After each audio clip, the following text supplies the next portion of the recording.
Salut à tous, nous avons le grand plaisir, au nom de Jésus, de vous recevoir au Club 700. Une émission qui, depuis plus de 20 ans, vous montre tous ces miracles et surtout l'amour infini du Dieu vivant. Alléluia, pasteur. Qu'est-ce que je peux dire, Massi? Vraiment. Gloire à Dieu, n'est-ce pas? Gloire à Dieu. Alors, les amis, c'est vraiment une bonne chose d'être avec nous au Club 700. Soyez les bienvenus pour cette émission au Club 700, où nous allons encore voir la puissance de Dieu en action avec ce jeune garçon qui avait été paralysé à cause d'une tumeur. 11 heures d'opération, je dis bien 11 heures, sans guérison, paralysé pendant 5 ans, mais un jour, quelque chose de formidable s'est passé. Vous voulez découvrir? Eh bien, regardez. Le mont Kilimandjaro, même les alpinistes les plus expérimentés doivent lutter contre l'épuisement physique et mental pour atteindre le sommet, qui s'élève à 5895 mètres. Un homme et son fils de 12 ans durent surmonter d'autres obstacles. Je suis un ancien athlète de 42 ans et mon fils de 12 ans était temporairement handicapé. Nous n'avions certainement pas la capacité de gravir la montagne. Ryan Mannix et sa femme Jessica redoutaient le long trajet vers San Francisco depuis leur ferme de Horse Creek en Californie. Ils n'avaient pas le choix. C'est là que se trouvait le médecin qui pourrait sauver leur fils de 7 ans, Abraham. Il n'est pas toujours possible de décrire nos sentiments et nos émotions. 3 jours plus tôt, ils avaient appris qu'Abraham avait une tumeur dans la colonne vertébrale. Selon leur médecin, elle était probablement en phase terminale. Il demandait s'il pourrait rejouer au baseball. Ça m'a brisé le cœur, parce que je sentais que la réponse allait être non. Après leur arrivée au centre médical de l'Université de Californie, ils rencontrèrent le docteur Corey Raphael, neurochirurgien pédiatrique. Il leur dit qu'il y avait une chance que la tumeur soit bénigne, mais que la priorité était de l'enlever. Même dans ce cas, il n'y avait pas d'issue parfaite. Je suis certain à 100% que lorsque j'ai parlé avec lui et sa famille, je lui ai dit qu'il y avait un risque qu'il soit paralysé. Je pleurais parce que je pensais que c'était la dernière fois qu'il marchait. Il y a eu beaucoup de prières. Nous avons contacté toutes les personnes auxquelles nous pouvions penser, en leur demandant de bien vouloir prier pour notre fils. Lors de l'opération, le docteur Raphael découvrit que la tumeur s'était propagée à la moelle épinière d'Abraham. Après avoir prélevé une partie pour la soumettre à un test de dépistage du cancer, il entama une opération incroyablement délicate qui allait durer 11 heures. Le plus difficile n'est pas d'enlever la tumeur, mais d'arriver au bord pour tout enlever. Le milieu est anormal, il suffit de l'enlever. Mais il faut ensuite trouver le bord et être très prudent, parce que si on va trop loin, on fait des dégâts. Après une intervention chirurgicale réussie, Abraham fut emmené en salle de réveil. À ce moment-là, le rapport d'anatomopathologie était revenu. La tumeur était bénigne. En plus de cela, Abraham pouvait bouger les bras. Cependant, d'autres signes étaient moins prometteurs. Nous avons vu que ses jambes ne réagissaient pas, alors qu'il parvenait à bouger ses bras.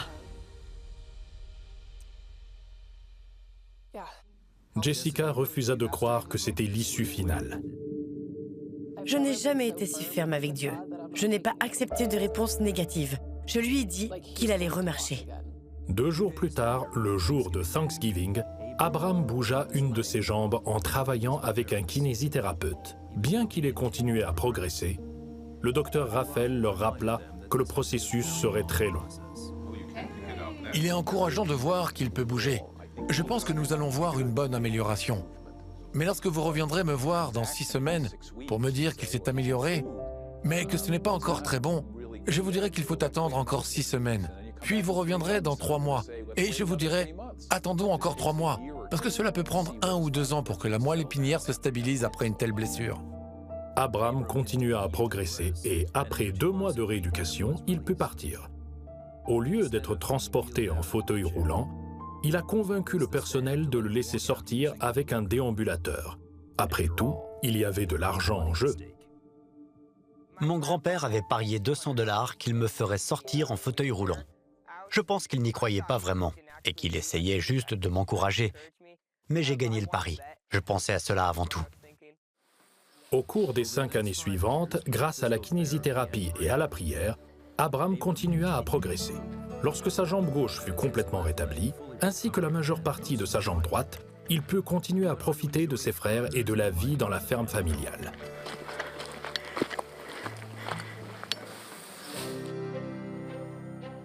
Puis, en septembre 2022, Ryan et Abraham partirent à la conquête du mont Kilimandjaro.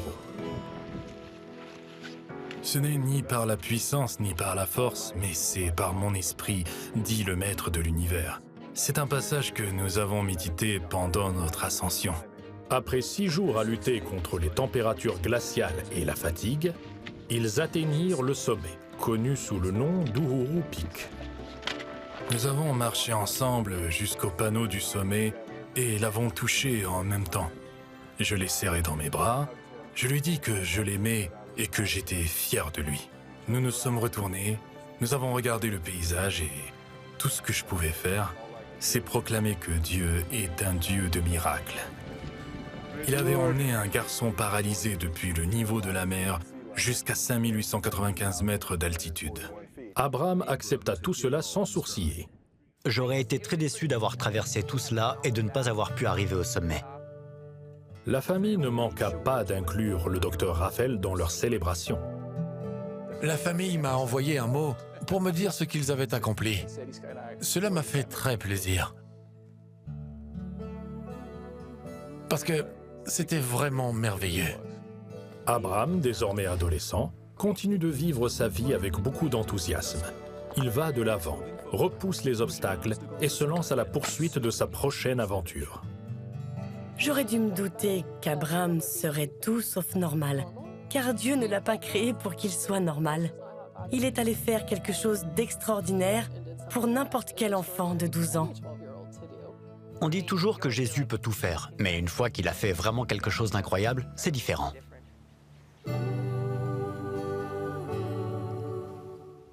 Vous vous rendez compte, à 7 ans, paralysé, sans pouvoir jouer comme tous les enfants. Quelle frustration! Pas seulement une frustration massive. Oui. C'est non seulement la frustration, comme tu le dis, mais il y a le découragement. Oui. Il n'y a pas une lecture du futur pour lui. Parce que 7 ans, comme ça, pour un enfant, c'est beaucoup. C'est beaucoup. Et de passer ce temps, tu vois les autres courir, Oui. tu vois les autres... Et toi, tu es coincé assis là. Et puis, j'imagine un peu le drame des parents. De voir, oui, les parents sont très tristes quand les enfants sont malades. Oui, malades. Et à quel niveau de maladie, c'est ça Mais le problème. à 12 ans, il s'est passé quelque chose de magnifique. Et c'est ça ce qui est...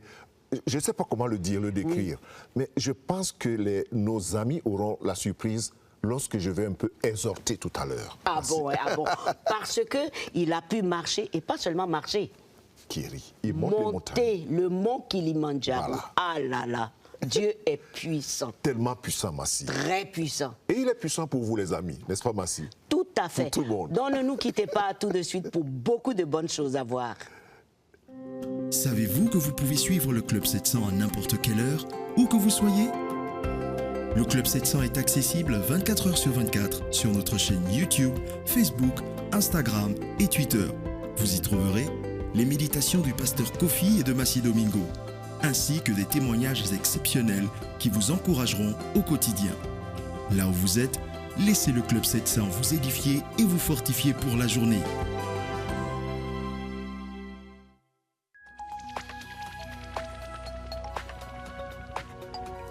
Si vous avez des questions spirituelles, des besoins de prière ou même si vous avez besoin de conseils, n'hésitez pas à nous contacter aujourd'hui à cette adresse ou au numéro suivant.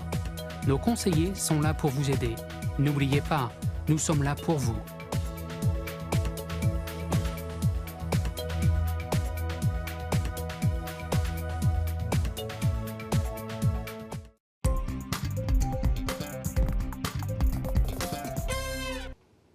Les amis, bienvenue au Club 700 pour écouter les réponses à vos questions. Je sais que vous êtes très impatients. On va retrouver Michael et le pasteur Kofi. Donc, si vous êtes prêts, je commence par dire à Michael, « Salut mon grand Michael, comment tu vas? On va voir ce que tu vas nous montrer aujourd'hui. » Salut Massi, salut pasteur. Eh bien, voici la première question du jour. Quelle est la différence entre le baptême d'eau et celui du Saint-Esprit, lequel est le plus important? Merci Michael pour la question déjà de ce téléspectateur. Les deux baptêmes sont importants. La différence ici entre le baptême de l'eau ou dans l'eau, parce que souvent d'autres disent le baptême d'eau, c'est vrai, on peut le dire, mais je préfère souvent dire le baptême dans l'eau et puis le baptême dans le Saint-Esprit ou bien du Saint-Esprit. Les deux sont très importants parce que les deux sont bibliques et le Seigneur a recommandé les deux. Bon, le baptême du Saint-Esprit, il faut comprendre que c'est pour le service. Mais lorsqu'on reçoit Jésus comme Seigneur et Sauveur personnel, on reçoit directement le Saint-Esprit, parce que c'est celui-là qui te marque comme un enfant de Dieu. Le baptême d'eau, c'est un engagement d'une bonne conscience envers Dieu, publiquement.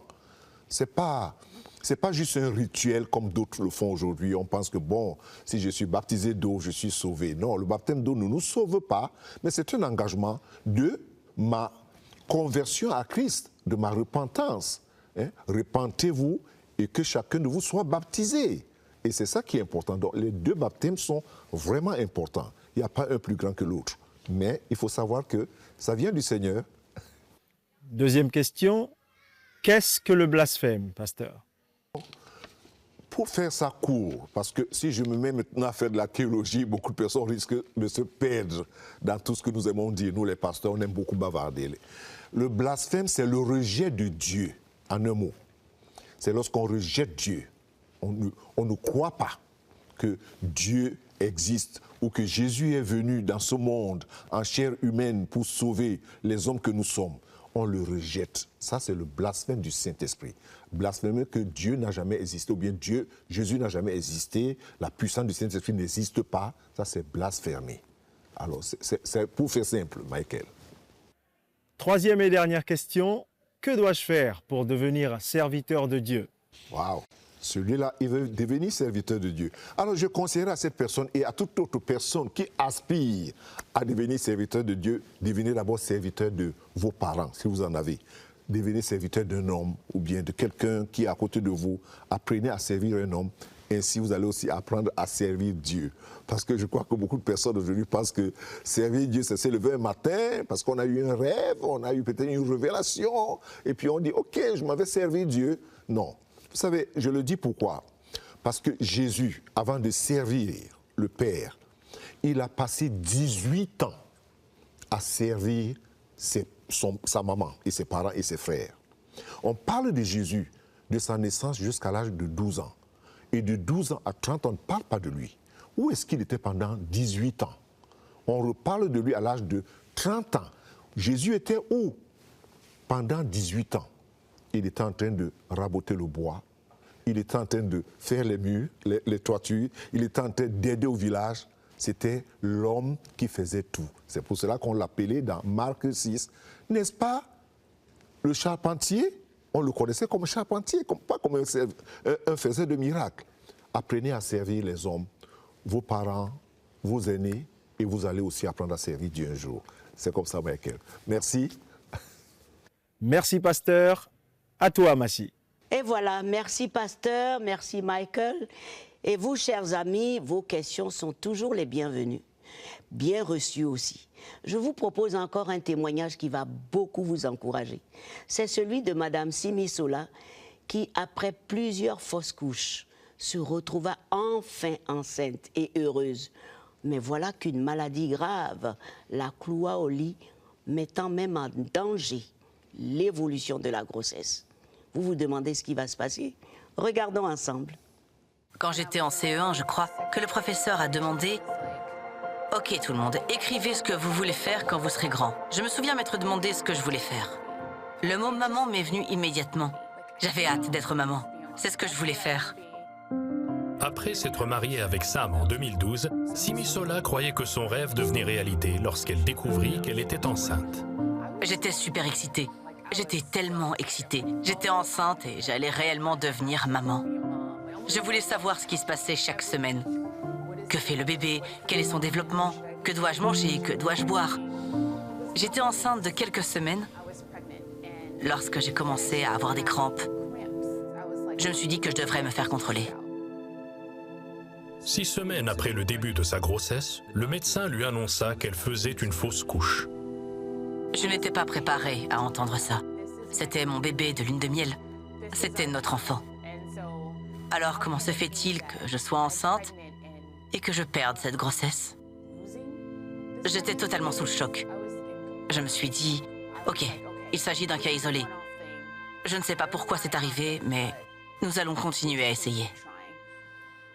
Quelques mois plus tard, Simisola apprit qu'elle était à nouveau enceinte. Elle et Sam se mirent immédiatement à prier. Je priais, mais je ne faisais pas entièrement confiance. J'étais davantage craintive. Je comprenais que cela pouvait mal tourner. J'avais donc peur que cela se passe mal. Lorsque j'ai vu le sang, la deuxième fois, j'ai pensé « Oh non, pas une deuxième fois ». Mes attentes et mes espoirs de grossesse ont été anéantis. J'ai eu l'impression d'avoir échoué en tant que femme et en tant qu'épouse. Je me souviens d'avoir eu cette conversation avec mon mari. Et si je n'avais jamais d'enfant? Après sa deuxième fausse couche et en l'absence de réponse de la part de ses médecins, Simisola se tourna vers l'Internet dans l'espoir de trouver une solution. Toutes les recherches que j'ai effectuées, tous les blogs que j'ai consultés, toutes les questions que j'ai posées ne m'ont pas apporté la paix. Cela n'a fait qu'accroître mon anxiété.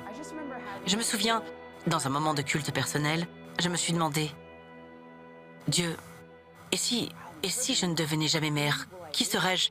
Il m'a dit, adore-moi et non ton problème. Adore-moi et non la douleur. Lorsque je l'ai adoré, ma joie, mon espoir et ma paix sont revenus. Je ressentais au plus profond de moi, Dieu, quoi que tu veuilles, quoi que tu fasses, je te fais confiance. J'avais toujours l'espoir d'être mère, mais cela ne me consumait pas. Je suis tombée sur un passage en Exode 23, 25 et 26 qui dit « Vous servirez l'Éternel, votre Dieu, et il bénira votre pain et votre eau. Il n'y aura pas de femme qui avorte. » Je me suis rendu compte que Dieu avait quelque chose à dire au sujet de mon problème, et cela a attiré mon attention. Au cours des mois suivants, elle continua à guérir en se concentrant sur Dieu et en étudiant sa parole. Le jour de la fête des mères 2013, elle reçut un test de grossesse positif. Dieu disait « Je suis celui que je dis être. Je t'aime. Et j'ai entendu ton désir. Je sais que tu veux être mère. Et je vais faire en sorte que cela se produise. » Même si je ne savais pas de quoi l'avenir serait fait, j'avais la conviction que ce bébé allait rester. Que ce bébé était pour moi. Au fil des mois, la grossesse de Simisola se déroula sans complications. Mais à 35 semaines, son état de santé se dégrada. Un jour, elle se réveilla d'une sieste, complètement aveugle. Son mari l'emmena d'urgence à l'hôpital. Ma tension artérielle était montée en flèche. Mon cerveau était enflé. Et mon foie commençait apparemment à s'arrêter. Ils découvrirent qu'elle souffrait de plusieurs maladies potentiellement mortelles. Pré-éclampsie sévère, syndrome HELLP et amorose fugace à l'origine de sa cécité. Les médecins lui annoncèrent qu'elle devait accoucher le plus rapidement possible. Mon rêve était de devenir mère. J'allais avoir un enfant et je n'allais pas le voir. Je devais me battre. Je ne pouvais pas accepter cela. Le même passage biblique m'est revenu. Vous servirez l'Éternel, votre Dieu, et il bénira votre pain et votre eau. Il n'y aura pas de femme qui avorte. Je te donnerai une longue vie. J'éloignerai la maladie du milieu de toi. Je m'y suis accrochée. Simisola s'accrocha au Seigneur et, en l'espace de 48 heures, elle commença à recouvrer la vue. Les médecins déclenchèrent rapidement l'accouchement et elle donna naissance à un petit garçon en bonne santé, Emmanuel. Lorsque j'ai regardé mon fils et que je l'ai pris dans mes bras, cela valait toutes les douleurs, toutes les larmes, tous les espoirs. C'était ce pourquoi je priais et espérais. Cela a dépassé ce que je pensais. J'avais toujours voulu être mère, mais je n'arrivais pas à croire que je tenais cette promesse dans mes bras. J'étais submergée d'amour. J'ai remercié Jésus. Au cours des années suivantes, Simisola et Sam agrandirent leur famille et eurent non pas un, mais 3 enfants. Nous savions que nous voulions d'autres enfants. Même si j'avais peur, même si je savais qu'il s'agissait d'une maladie grave et que je pouvais la contracter à nouveau, je pense que ma foi a été plus forte. Parce que je savais que le même Dieu qui a été capable de me soutenir pendant ma grossesse, de me faire traverser mon expérience de cécité, est le même Dieu qui me soutiendra dans toutes les épreuves que je traverserai. Je n'arrive pas à croire que j'ai 3 enfants.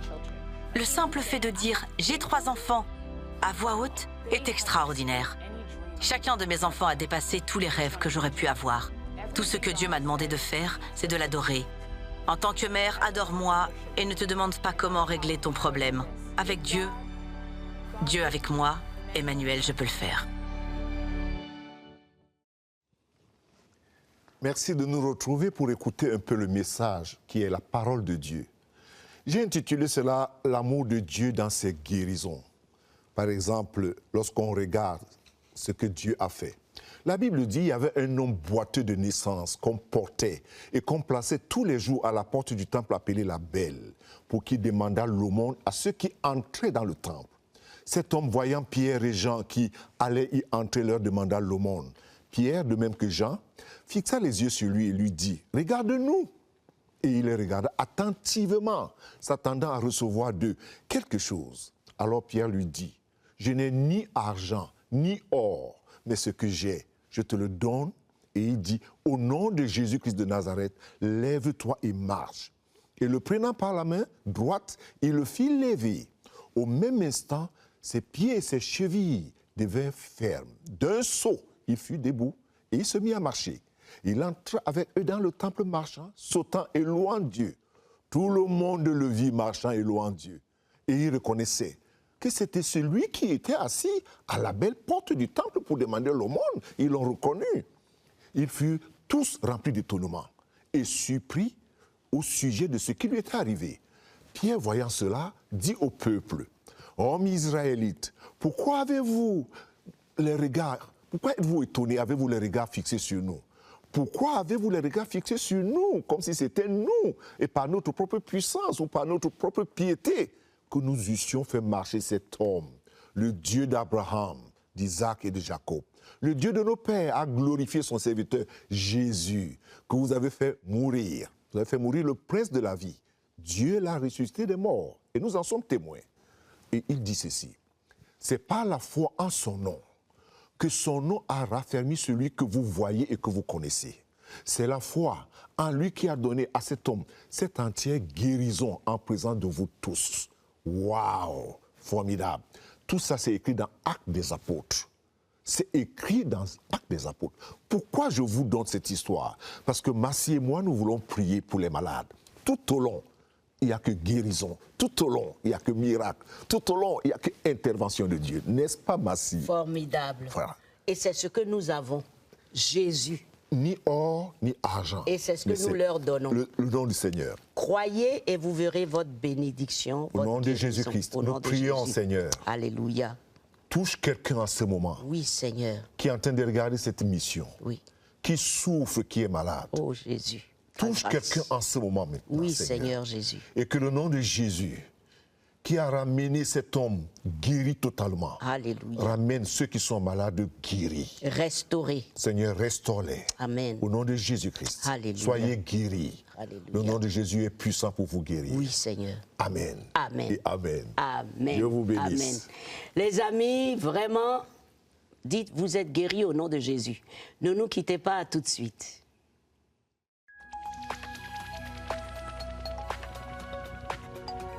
Si vous avez des questions spirituelles, des besoins de prière ou même si vous avez besoin de conseils, n'hésitez pas à nous contacter aujourd'hui à cette adresse ou au numéro suivant. Nos conseillers sont là pour vous aider. N'oubliez pas, nous sommes là pour vous.